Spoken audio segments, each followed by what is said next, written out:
Good evening, I'm John Carter and welcome to Poland Daily. Polish Prime Minister Mateusz Morawiecki met with the British Prime Minister Theresa May in London today. The main topics on the agenda were the Russian threat on international security and, most importantly, the consequences of Brexit for Polish citizens living in Great Britain.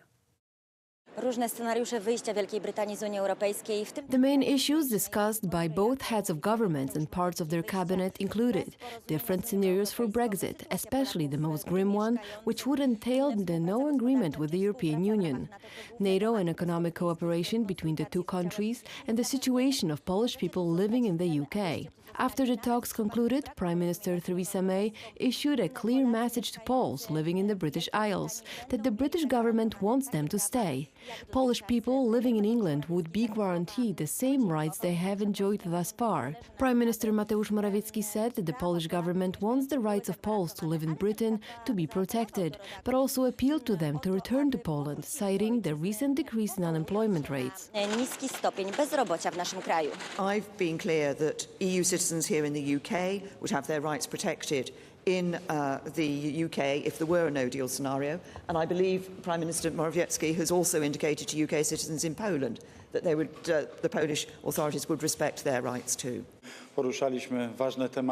This topic is discussed in the withdrawal agreement, and I would like to express my gratitude to the Prime Minister that even if everything doesn't go as planned, both sides have to prepare for Plan B, that even in the case of no deal, Poles who live in Great Britain will have their British rights and social privileges and all other rights guaranteed, and they will remain the same as they are now. So we can be sure in either scenario, social security benefits and all other British regulations will remain in place. However, I still hope that the current withdrawal deal will be adopted.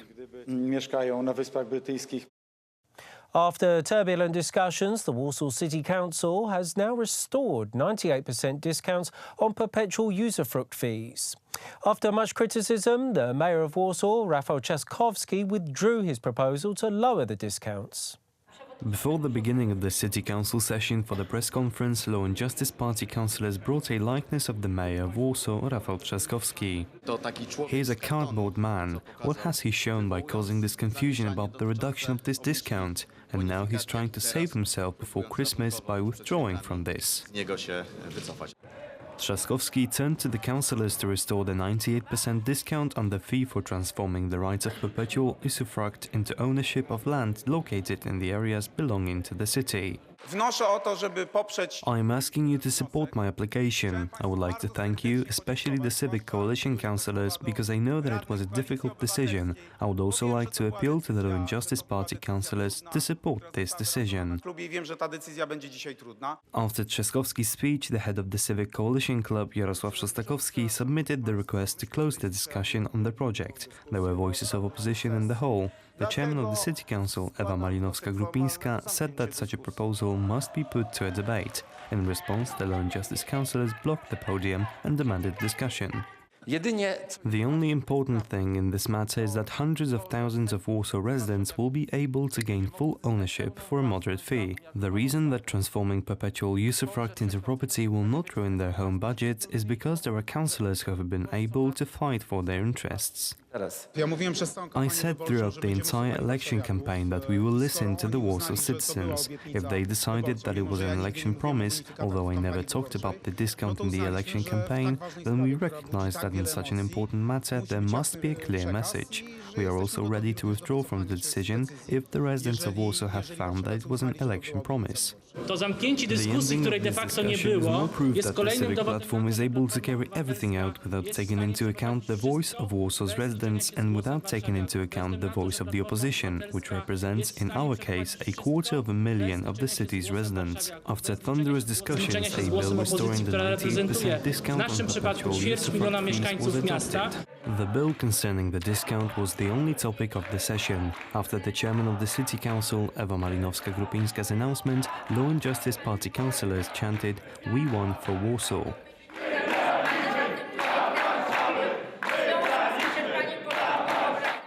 Evidence shows that two students from Denmark and Norway, who were spending their holidays in the Atlas Mountains of Morocco, were murdered by jihadists. A clip depicting the horrendous crime is circling on the internet. Investigators reported that 4 men sought for the murder of 2 young women in Morocco have connections to Islamic State terrorist organizations.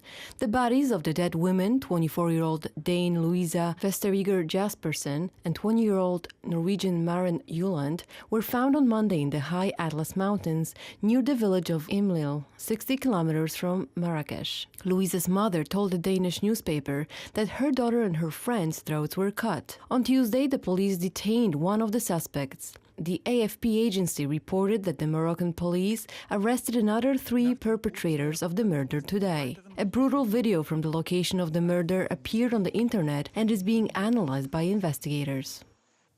On Wednesday, the guru of innovative business ventures, Elon Musk, opened the first stretch of his underground tunnel in Los Angeles, known as the Boring Test Tunnel. The tunnel, which runs below California, will be open to car owners, bikers and pedestrians. Thanks to a specially designed capsule, the speed of travel will be able to reach 250 kilometers per hour. The tunnel was specifically built for electric vehicles which are to be lowered underground. At the moment, the tunnel is 2 kilometers long and was built by Elon Musk's Boring Company in the same district where the SpaceX and Boring Company headquarters are located. The investment cost $10 million, a figure which, according to Musk himself, would be 100 times higher if the tunnel was built using traditional building methods. First Boring Company tunnel under LA almost done. Pending final regulatory approvals, we will be offering free rides to the public in a few months. As mentioned in prior posts, once fully operational, demo system rides will be free. The system will always give priority to pods for pedestrians and cyclists for less than the cost of a bus ticket. The technology is far from complete. The car that travelled through the test tunnel, which the Boring Company used to give demo rides to fans and journalists, only hit speeds of around 50 miles per hour, and not 150 as had been anticipated. Musk also admitted to the Los Angeles Times that the ride was bumpy, but that the bumpiness would be taken care of in the later stages of development. Thank you very much for joining me here at Poland Daily. I'm John Carter. Stay tuned after the break for Poland Daily weather, and then join me after that for the business, and then culture, history and travel.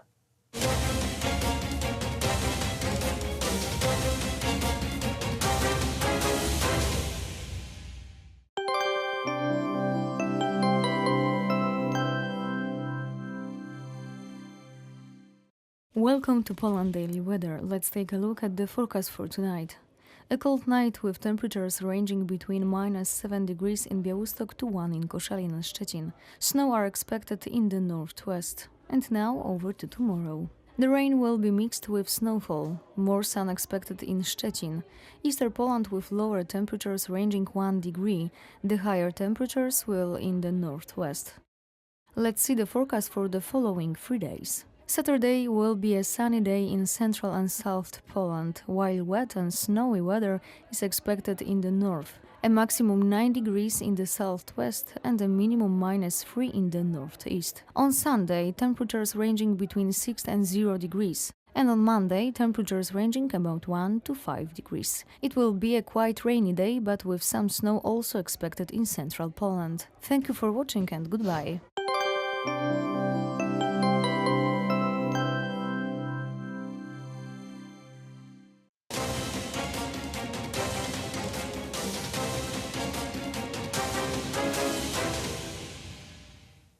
Good evening, I'm John Carter and welcome to Poland Daily Business.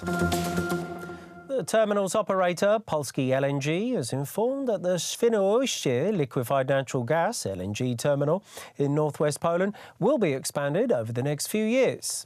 The company plans to build additional regasification installations by 2021 and a third storage unit as well as a railway transshipment station by 2023. This is expected to increase the terminal's annual import capacity to 7.5 billion cubic metres of LNG, up from the current 5 billion. In September, Poland and the United States pledged to step up cooperation on energy projects as part of a joint declaration on strategic partnership. Poland aims to stop importing natural gas from Russia after 2022. The country's Central Statistical Office, Główny Urząd Statystyczny, reports that industrial production in Poland grew 4.7% in November compared with the same month last year. Last month, the production was 3.6% lower than in October. Meanwhile, output in the construction and assembly sector shot up by 17.1% in November in year-on-year terms, while inching up by 0.3% month-on-month, the office said. Builders in Poland completed a total of 163,800 new homes in the first 11 months of this year, 2.5% more than in the same period in 2017, the Statistical Office reported on Tuesday. Deputy Minister of the Environment, Michał Kurtyka, has stated that the scale of production of lithium-ion batteries is on the rise due to Poland's rapidly developing electromobility industry. The lithium-ion batteries are an important component for electric vehicles. Hence, Kurtyka emphasising that factories producing batteries should be as close as possible to the automotive factories. Thank you very much for joining me here at Poland Daily Business. I'm John Carter. Now it's over to Alexander Wierzchowski. This is Poland Daily Business Edition. Tonight our topic will be foreign trade and export from Poland. Export from Poland is rapidly rising, and that's a very important topic. Joanna Mularczyk of Polish Development Bank BGK is our guest. Welcome. Hello. And your job is to facilitate the export of our businesses Polish from companies. Poland. Yes, right. Exactly. And so what is the first questions that exporters ask? How to secure the transaction. That is the main topic usually that we cope with. As in more developed countries, our exporters have difficulties with really big competition on the market, and in less developed countries where we support our exporters mostly, the first thing is the security of transaction. So they are afraid they will not get this payment they should. Okay, and what we can do in this terms? Basically, we usually suggest using some trade finance instruments. The most basic instrument is letter of credit. And what we can do as a Polish Development Bank is confirm this letter of credit so that the Polish exporter copes with BGK, not with the foreign bank. And they prepare documents and present them to us so that they are sure the payment will come from Polish bank to their Polish account.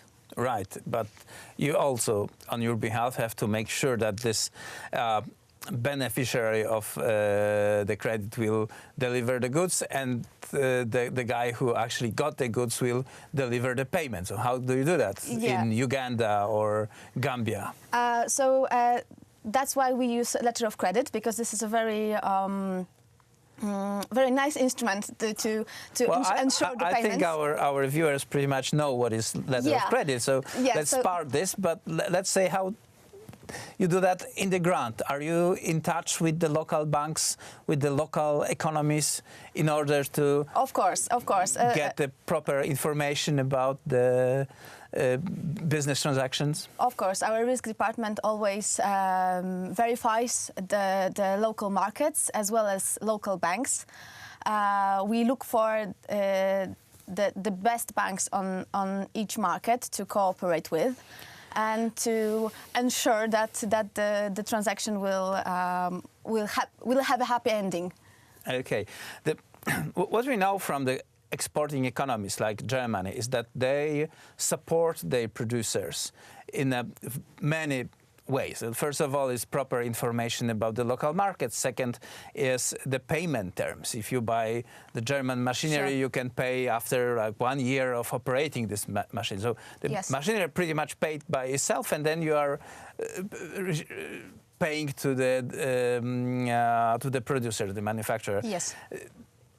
are we able, as a Poland, to match this sophisticated machinery supporting, let's say, German export? I think yes, absolutely, because we as a Polish Development Bank, alongside with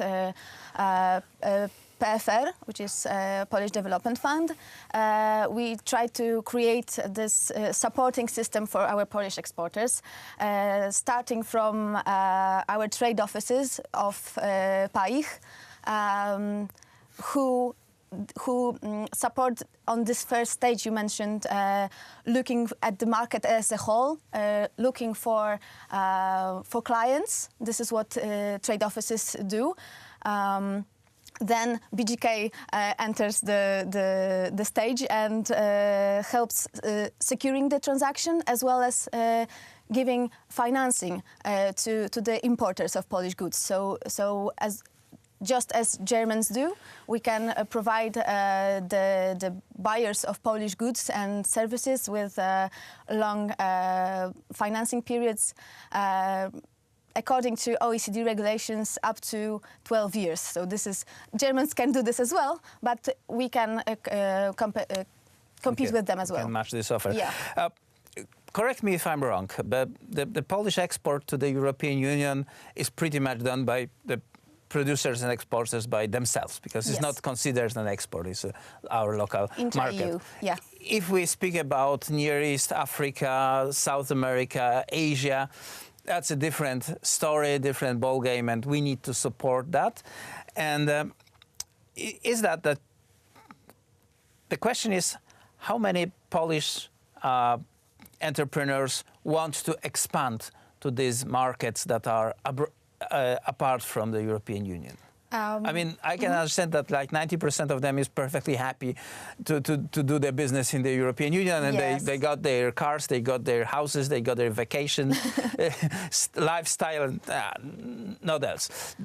Working with South America, working with Africa needs a special effort, a special mile to walk. And how many Polish entrepreneurs wants to walk that mile? It's hard to bring you numbers, but I have to say more and more, because the saturation on European market is, the market is being saturated more and more, so the competition is bigger, and on the high risk markets, as we call them, or higher risk countries, there is a big part of this pie to eat for our Polish exporters. So more and more of them look for these opportunities to participate in this global trade. Yeah, there is many challenges. You have to face different standards. You have to face different measurements. For example, you have to provide your customers with service online, whatever the product you sell. But anyway, this is the chances are much bigger. Can you tell me what kind of products Poland is most likely to export abroad? To these areas that are beyond European Union, of course. Yeah, so talking from our experience, this is a very wide range of products. A lot of Polish exporters export technology lines and machinery. Of course, our food, which is, I think, pretty well known already on global markets as very good, as well as the let's say furniture as well. I think this is the last few years. Our Polish furniture has also made its presence on global markets. Okay, well, that's interesting. So the producers make sure their products are up to the world standards and have a good quality and good price, and you make sure that the financing, so the greasing of this machinery works. Yes. Is that correct? Yes. We provide financing to the importers of Polish goods and services so that our Polish companies can compete with the quality of their product and do not have to worry about financing and about their money, so this security of transaction, as I Okay. mentioned. Thank you very much then. So we have both parts of the equation, and hopefully this will work out. Joanna Mularczyk of Polish Development Bank, BGK, was our guest. Thank you very much for coming. Thank you. And that was it for tonight's Poland Daily Business.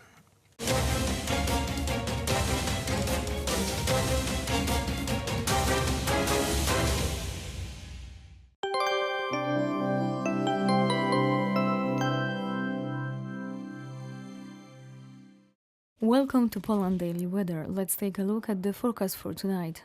A cold night with temperatures ranging between -7 degrees in Białystok to 1 in Koszalin and Szczecin. Snow are expected in the northwest. And now over to tomorrow. The rain will be mixed with snowfall. More sun expected in Szczecin. Eastern Poland with lower temperatures ranging 1 degree. The higher temperatures will in the northwest. Let's see the forecast for the following 3 days. Saturday will be a sunny day in central and south Poland, while wet and snowy weather is expected in the north. A maximum 9 degrees in the southwest and a minimum -3 in the northeast. On Sunday, temperatures ranging between 6 and 0 degrees. And on Monday, temperatures ranging about 1 to 5 degrees. It will be a quite rainy day, but with some snow also expected in central Poland. Thank you for watching and goodbye.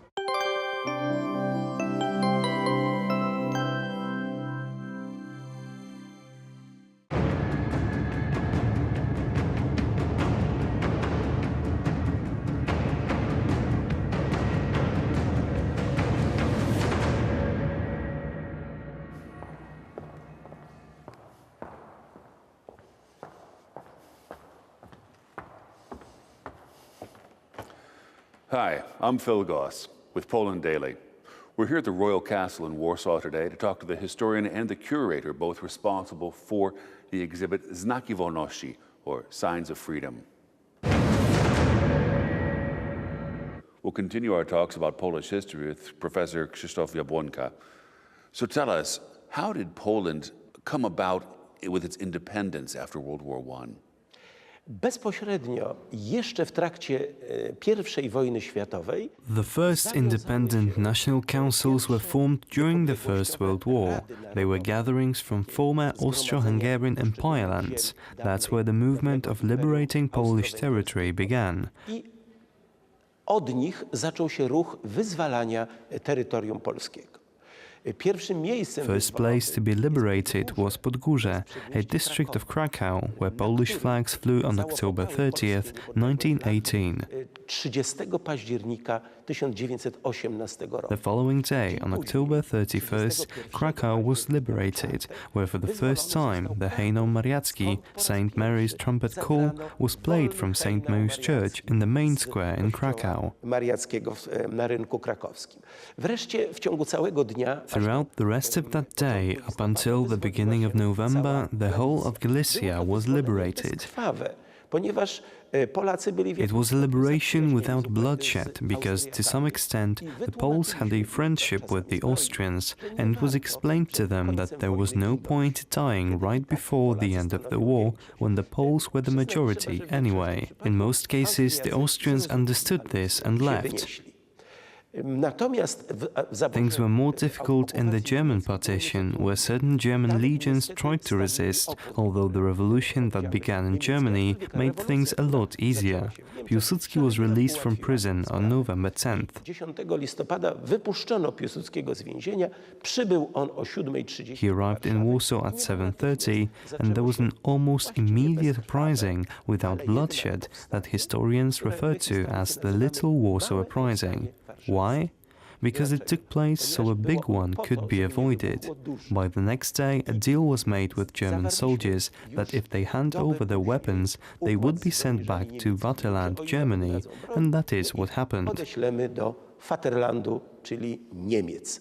I tak rzeczywiście się działo. 11 listopada wyzwolona została Warszawa. Warsaw was liberated on November 11th. An arrangement was made with Germany to end armed operations. And finally, that same day and the evening, all the authorities in areas of Galicia and the German occupation, known as the Polish Kingdom, subordinated themselves to Józef Piłsudski, and he had supreme rule over the Polish army.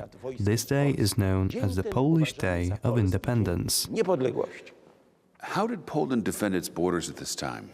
Niemal natychmiast zaczęły się walki o granice. Almost immediately there were battles for borders. The first place to have clashes was Lwów, where the outgoing Austrians, attempting to stir up tensions between the Poles and Ukrainians, relinquished power to the Ukrainians. They benefited from this and occupied the city of Lwów. Since 80% of the people who lived there were Poles, they began what is known as the Lwów Uprising. The rest of the Polish lands moved to help in what is known as succor. A następnie z Warszawy docierając 20. Succors arrived from Krakow and Warsaw and liberated Lwów on November 20th. It was a difficult experience, as there were battles on the streets. Another battle that occurred was the Wielkopolska Uprising against the Germans, provoked by the Germans on December 27th, 1918, when a world-famous Polish composer, Ignacy Jan Paderewski, arrived together with a mostly British Allied delegation. Ignacy Jan Paderewski. W dniu 27 grudnia przypadał... December 27th was a day intended for children, and children greeted the great composer in Poznań. During this celebration, a shot was fired. To this day, nobody knows by whom, and the Poles immediately began to fight, disarming the Germans on German partition territory. This is how Wielkopolska was liberated. Wielkopolska została wyzwolona, a powstanie wielkopolskie kosztowało nas 2000 poległych. The Wielkopolska Uprising cost Poland 2,000 people. A third moment of clashes took place when Polish armies went east and ran into a Bolshevik army from Soviet Russia, where in February and March of 1919 the third epic battle ensued. Trzecia epopeja zbrojna. Przy okazji miał miejsce mały konflikt z Czechami. There was also a minor conflict with the Czechs over the Czechin Silesia, appeased very quickly, and later a conflict would occur with the Lithuanians over Vilnius. But in the meantime, Poland has three opponents. There is a major war with Bolshevik Russia the following year, on July 4th, 1920. Powerful Soviet tanks drove into Polish territory and reached Warsaw. Potężne pociągi sowieckie wjechały w teren Polski I dotarły aż pod Warszawę. Thank you for that, Dr. Jabłonka. Here at the Royal Palace in Warsaw, an exhibition named Signs of Freedom has been put on display, showing the Polish struggle for freedom between the First World War and the fall of communism in Poland. We will talk to exhibition curator Professor Łukasz Kosowski about the period immediately following the end of the First World War, when Poland found itself in a situation where it was forced to defend its contested borders. Continuing our talk about the exhibit in the Royal Castle, we're sitting here today with Łukasz Kosowski, curator of this large exhibit. Dr. Kosowski, tell us, there's a famous painting here called Miracle on the Vistula from 1920, or depicting something in 1920. Tell us about that particular piece, please. To obraz słynnego polskiego malarza Wojciecha Kossaka, który... It's a picture by a famous Polish painter, Wojciech Kossak, who painted this great battle, a very important battle in European history. At the time, the Polish army stopped communism from spreading to the west. The Red Army wanted to take Berlin, Paris and so on.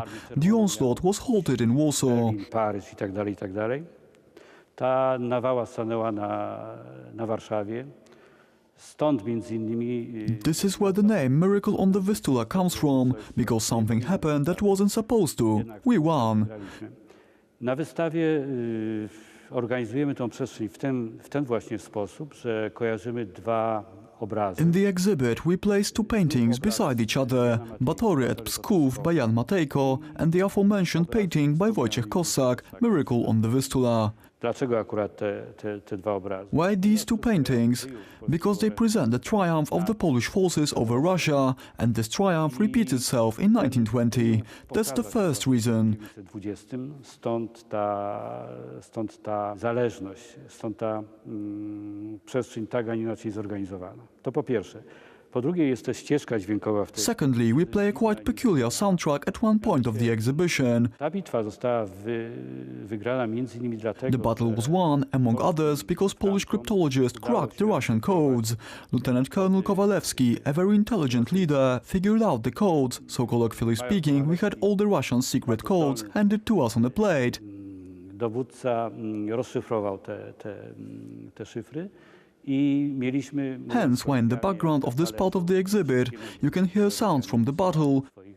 Dowódców. Stąd w tle tej części wystawy pojawiają się odgłosy bitwy. Sounds from the code-breaking machines, and perhaps to be a little humorous and a little malicious, the Polish cryptologists decided to drown out the Russian messages with the Gospel according to Saint John, read by our narrators. Tego Jana czytaną przez naszych lektorów.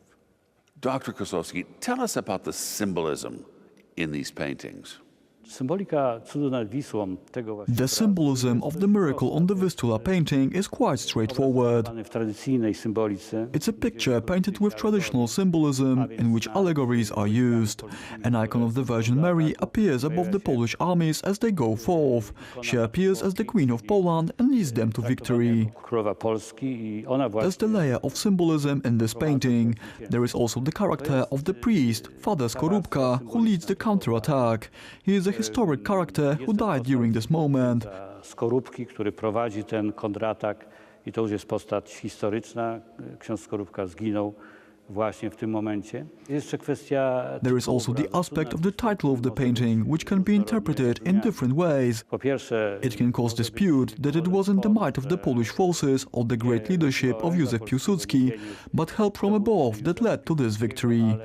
Jakieś siły nieba doprowadziły do tego. This interpretation diminishes the role of the Polish armed forces.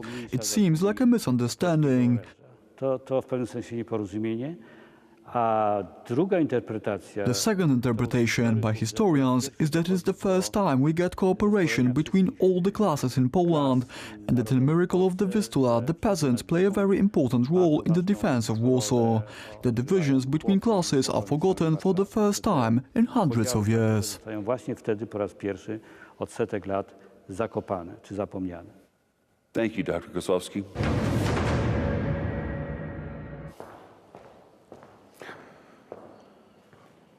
We've seen some of how Poland has struggled for freedom in the 20th century. Join us next time here at Poland Daily. I'm Phil Goss.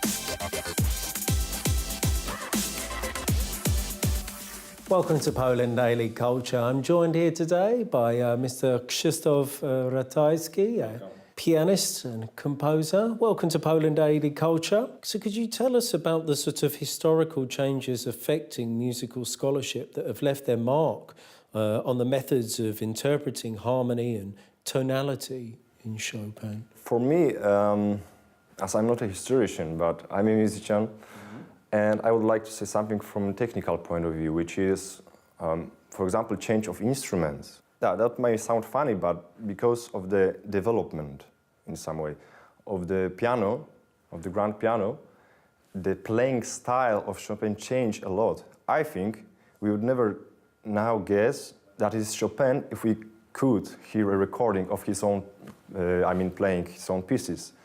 It was, I think, much more... It wasn't sometimes so concentrated on the virtuosic part, because nowadays pianists tend to play pieces sometimes a bit faster, sometimes in a more technical way, and also a bit harder in the sense that the piano became a bit more difficult for the music of Chopin than it was when in the time he composed it. It was a bit more intuitive, I think. That's why there are a lot of recordings of Chopin in air pianos, in player piano, in old pianos, to show a little bit of the spirit of the time when he was playing them. Of course, as an exceptional pianist also. Also, there are very few pieces that are really easy to play in Chopin's. So there were made a lot of arrangements to prepare young students, to prepare beginners. So everybody wants to play Chopin because it's so popular also. And there's a lot of changes being made for it, a lot of arrangements, for other instruments also, simplifying the pieces so people can get it. But of course, what is difficult in playing Chopin, it's not a technical thing. If we compare Liszt, for example, Franz Liszt was more in this technical way difficult to play in some pieces. But what's difficult is to get the spirit that you may sometimes need a real background about tradition and culture, I think, especially the mazurkas, the waltz, all the songs that Chopin made about Polish poetry. You need sometimes background to properly play it. And that's what is very difficult to get. And in the scholarship also tend people to, I think, in a way, learn a bit about history also. So this is something, so it's simply not a musical study, but rather fully comprehending the background. I think both. The best is combining these two, combining the music and combining the words behind the music. And did you follow this path as well and study the sort of folk aspect and the history of Poland to find a deeper comprehension? I think it maybe was more easier for me as I grew in it a little bit in this background, and also listening to Polish folks and themes, etc., airs. This is more difficult for somebody that doesn't have this background, but sometimes it's just about, you know, your artistic, your spirit. So sometimes a person don't know it, but plays really exceptionally Chopin because he just feels it, feels the music. Krzysztof Ratajski, thank you very much. Thank you very much. I think we're going to go downstairs and listen to you. And maybe show some examples, yeah. Fantastic, thank you very much.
we are with EMILIA, who is a young and ambitious musicologist and also the winner of the Polish competition of the knowledge of Chopin. She has also worked on the Chopin competition that took place in Warsaw, Poland and was in 2015. How, in your opinion, do Chopin's music competitions differ from each other over time, if they do at all? Konkurs Chopinowski jest jednym z najstarszych. An international Chopin piano competition is one of the oldest and the most prestigious music competitions in the world. Już od 1927 roku. It was initiated in 1927 and has been held every 5 years since 1955. W czasie też zainteresowania konkursem wśród publiczności i wśród pianistów. It is very popular amongst audiences and composers all over the world. Wystąpiło tylko 26 pianistów. Only 26 composers took part in the first edition, but 450 candidates from 45 different countries in 2015. Z 45 krajów. Dzięki długiej tradycji konkursu możemy obserwować. Thanks to this competition, we can observe changes in interpretations and style of Chopin's music. Także w pianistyce obserwujemy na przykład. We can also notice an increase of often very young composers' technical efficiency.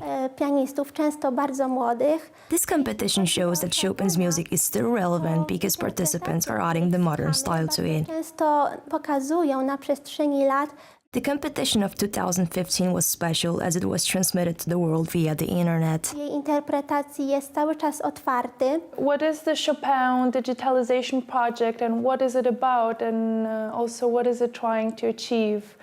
Because as far as I know, the Institute of Fryderyk Chopin in Warsaw started this project. Obecnie w Narodowym Instytucie Fryderyka Chopina trwa. Currently, the project concerning the digitization and accessibility of the Chopin heritage is ongoing in the National Institute of Fryderyk Chopin. Instytutu, często unikatowych w skali światowej. Over 40,000 artifacts such as Chopin's manuscripts are covered by this project and will be due by 2020. Planu do końca 2020 roku prawie. This content will be available for everyone on the internet. Jak partytury, rękopisy. The researchers will certainly benefit from it. The platform will be equipped with advanced facility search capabilities.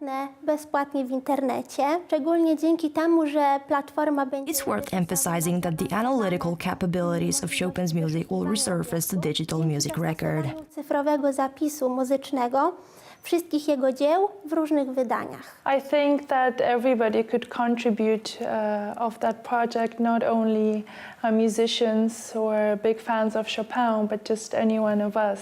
Thank you, Emilia. Dziękuję bardzo.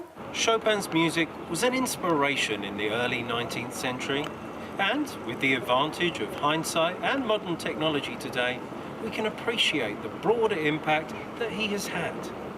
From genre-bending accomplishments to his groundbreaking improvisation, form and harmony, the grace and uniqueness with which he performed to introducing a new sense of nationalism in Poland. Join us next time, Poland Daily, when we'll be further exploring the life and works of Fryderyk Chopin.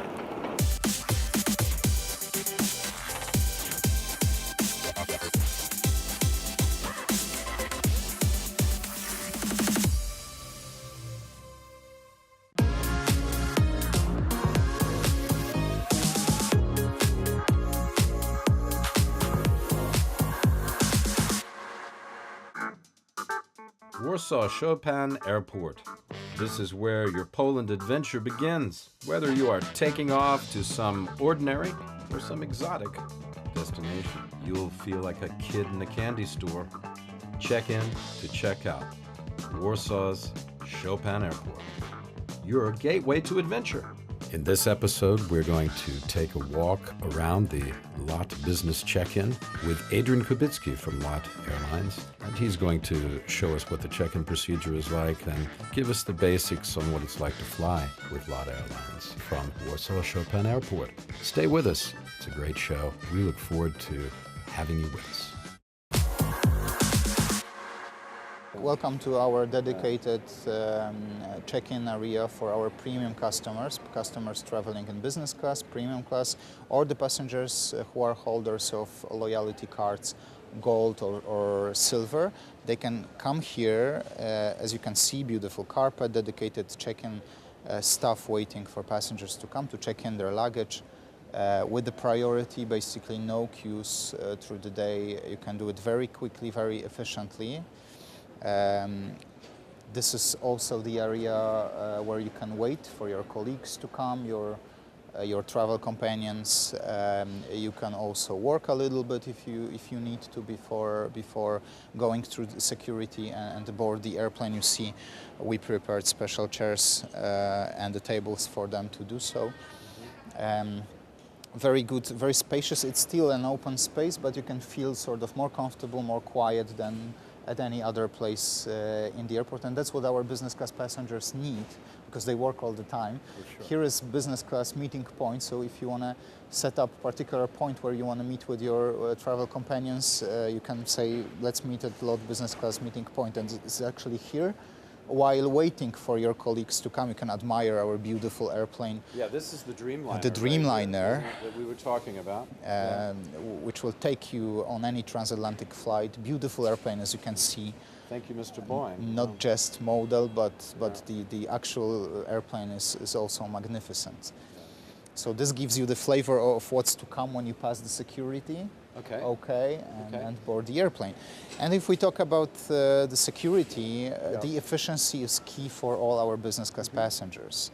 For those who travel on business purposes, they don't come to airport too early, much in advance. They want to squeeze everything in the most limited time they possibly can.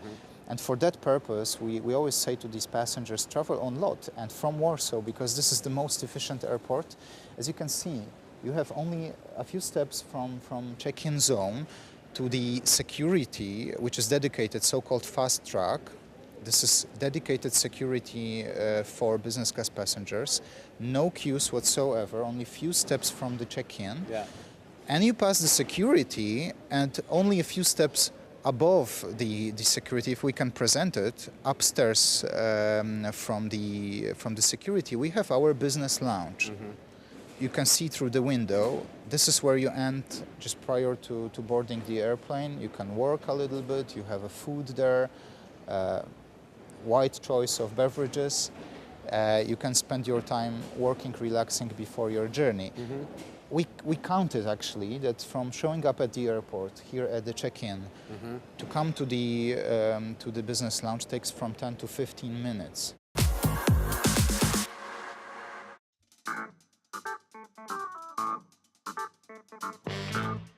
Planes, trains, and automobiles.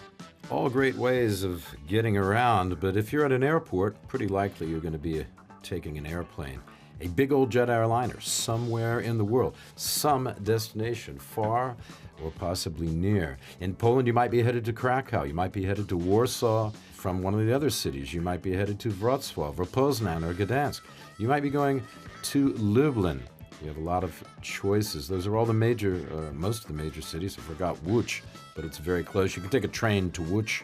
If you are going to fly long distance, nothing like that beautiful Boeing Dreamliner. Quite an airplane, roomy and very comfortable, and great for flying to Toronto, New York, Chicago, Los Angeles, any of those kind of places in the States. I don't know if it flies to Los Angeles, but I know it flies to the East Coast. Great airplane.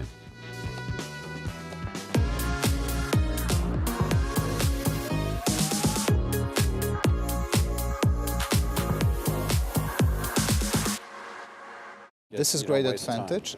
That's why we put everything together, as you can see, only few steps from check-in to security, and then from security to business lounge. Then you know that at the airside airport is also pretty, well, compact. Complex, so there is not really there's no large distance from business lounge to any gate, basically. Tell me about your partners. You got some business partners. This is Fast Track, which is dedicated to LOT's customers, but also to other airlines which are associated with LOT in this way or another. We are part of the largest airline alliance in the world, Star Alliance, and the biggest advantage of that is that LOT is not flying everywhere yet, but together with our partners, we pretty much cover the entire world. So name the destination and we're going to take you. Together with our partners, the part of the journey you'll take on board LOT airplane, but then you can connect on many airlines worldwide. We cover all continents except Antarctica. Not yet. We're not flying yet. You're not going to Antarctica? That's where that was my that's my next not show. Not yet. That's my But next show. actually, there is increasing demand and increasing interest on flying to the South Pole. Okay. For tourism purposes, obviously, not business yet. And apparently there are some plans to set up commercial connections, air connections there, which would be very interesting, and I'm sure that whenever they show up, we're going to have it in the offer. So I can literally soon look it up on the internet. Absolutely. And I'll be able to. Literally, you name the destination and we're going to take you together with our partners. Of course, it means that you check in luggage here in Warsaw to your final destination on one ticket. We all take responsibility for each other's passengers. So you were in the good hands of Star Alliance. It's a great benefit for passengers who fly somewhere where LOT is not flying. On the other hand, it works the other way around. We have a lot of passengers coming to Warsaw on other airlines and connecting here in Warsaw, boarding LOT aircraft flying to Tokyo, Seoul, Beijing, Singapore, or any destination in the US. Oh, and by the way, we'll do a little weather update right at the end. Stay tuned for that. I think you'll enjoy that. Hello. Oh, hi. I like that look that you gave me. Like what are you doing here? The same thing you are. I'm looking for a warm place to go. Yeah.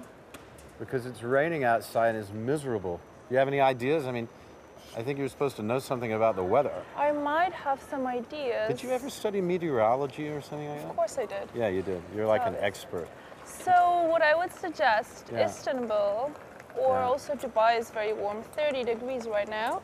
Also, we are expecting a lot of sun in Tel Aviv. Oh boy. Where else? Lisbon is 14 degrees today, so what about Portugal? I don't know. What do you think? Should we go? Yeah, sure. All right, let's go get a ticket. I know where we can go. We can go to LOT Polish Airlines. Yay! We're in the right place. What a great idea. Come on.